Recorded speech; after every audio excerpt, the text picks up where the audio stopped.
Assalamualaikum warahmatullahi wabarakatuh. Perkenalkan, nama saya Elisa Juliani. Saya dari kelas Hukum Ekonomi Syariah B4. Dan sekarang saya akan menjelaskan mengenai motivasi kerja dalam manajemen sumber daya insani. Dan sebelumnya kita akan membahas apa itu motivasi dan motivasi kerja.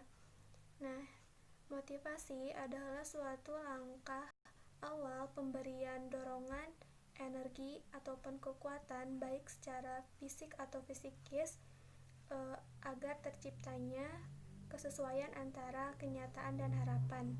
Sedangkan yang dimaksud dengan motivasi kerja adalah upaya kesediaan untuk memberikan upaya yang cukup tinggi untuk tujuan organisasi dengan dikondisikan oleh upaya itu tersendiri dalam memenuhi beberapa kebutuhan individual.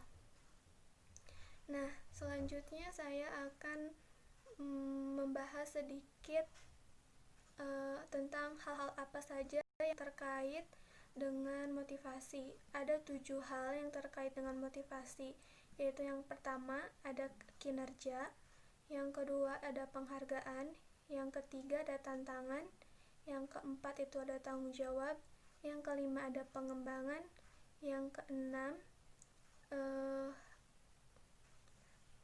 keterlibatan, dan yang terakhir adalah kesempatan.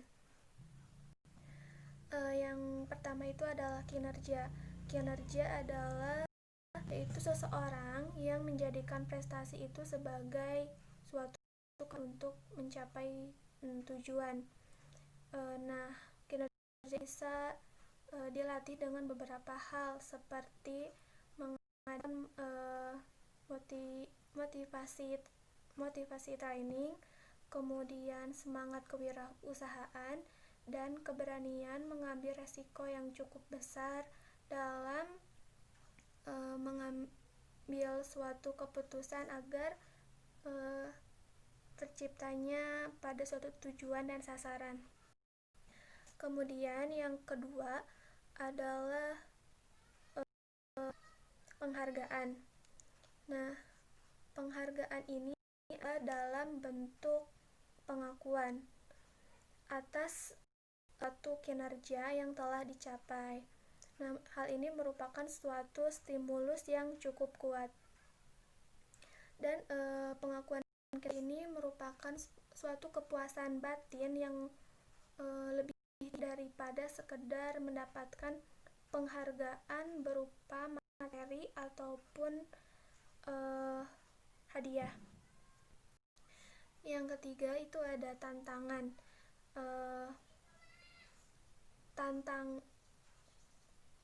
Adanya tantangan yang dihadapi merupakan stimulus yang kuat bagi manusia. Nah, karena adanya tantangan demi tantangan ini akan menambahkan kegairahan seseorang untuk dapat mengatasinya. Kemudian yang keempat itu ada tanggung jawab.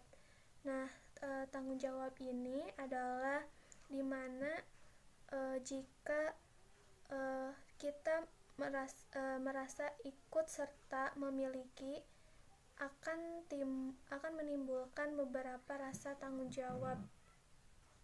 Kemudian yang kelima itu adalah pengembangan. Pengembangan kemampuan seseorang, baik itu dari pengalaman bekerja ataupun kesempatan untuk lebih maju. Hal ini akan menjadi stimulus yang kuat bagi karyawan untuk lebih giat lagi bekerja dan juga lebih bergairah. Kemudian yang keenam adalah keterlibatan. Rasa ikut terlibat dalam sebuah pengambilan keputusan yang cukup besar yang nantinya akan dijadikan masukan dalam manajemen suatu perusahaan juga akan memberikan stimulus yang cukup kuat untuk karyawan. Yang terakhir itu adalah kesempatan. Nah, kesempatan untuk maju di jenjang yang lebih terbuka dari mulai tingkat bawah sampai tingkat manajemen puncak merupakan stimulus yang kuat juga untuk karyawan. Nah, itulah 7 hal terkait motivasi yang sangat penting sehingga memunculkan motivasi dan menjadikan kinerja lebih baik lagi. Sekian yang bisa saya sampaikan, kurang lebihnya mohon maaf. Wassalamualaikum warahmatullahi wabarakatuh.